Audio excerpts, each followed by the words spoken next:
the situation in the company was such that there had been a big change in the overall picture of the company. Our ERP solutions were roughly 10 years old and they were built for a completely different setup. It was pretty evident that we had to look at our main core processes, order to cash, forecast to availability, that's how we call them. Mm-hmm. The company used to be a company producing paper grades, printing papers, and now all of a sudden it had turned into a company providing packaging materials, namely paper board.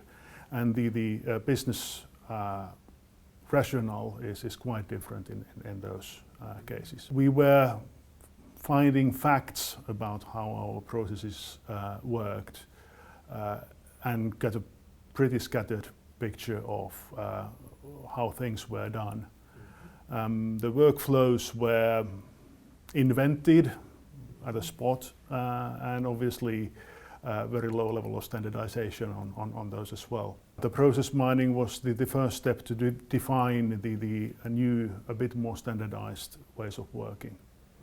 Then of course we made quite a big investment in the processes and tools, and since then we've been kind of monitoring the performance of the redesigned processes.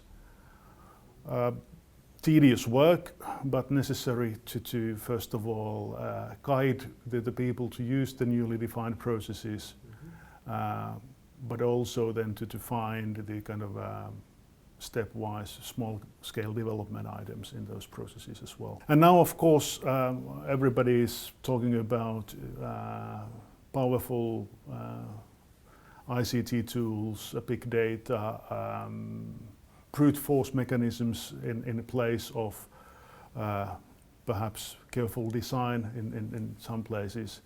And for the last 2 years we've been kind of looking at what would be the possibilities utilizing those tools, but still working with the kind of process scope that we've defined. And again, process mining has been a very good tool to first of all find the deviations and then perhaps also opportunities for automating some parts of the processes as well. I think the best outcome is actually, yes, the processes are performing better. We hopefully are creating better customer experiences, but I think it's a funnier place to work because I mean you know what to expect. There's less uncertainties in everybody's work day and so on. So yeah, it is quite a positive one. We can replace the opinions with facts. And it makes just, I mean, even if based on opinions, sometimes you could do improvements, but it is easier for people to accept changes when you can justify them with facts. You can now identify the area where the improvement is needed and then perhaps just talk to 2 or 3 people and get the change done. So it's easier to focus on things.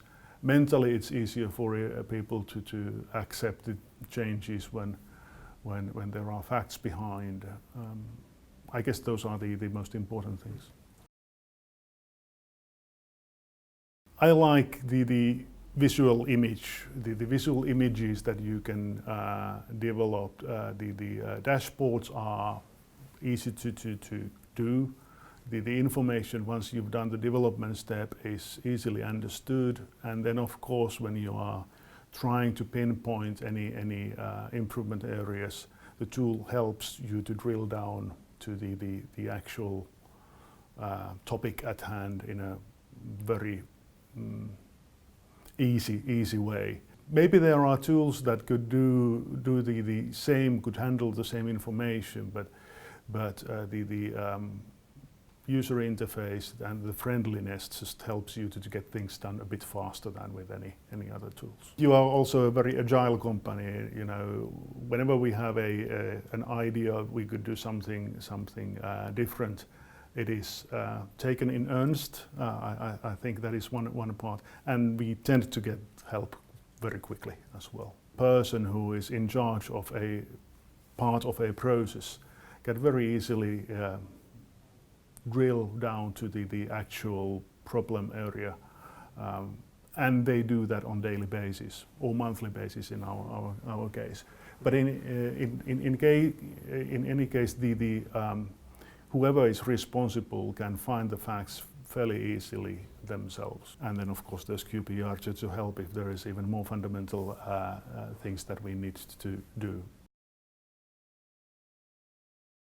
Any team leader who is running a process could benefit from that. Connection between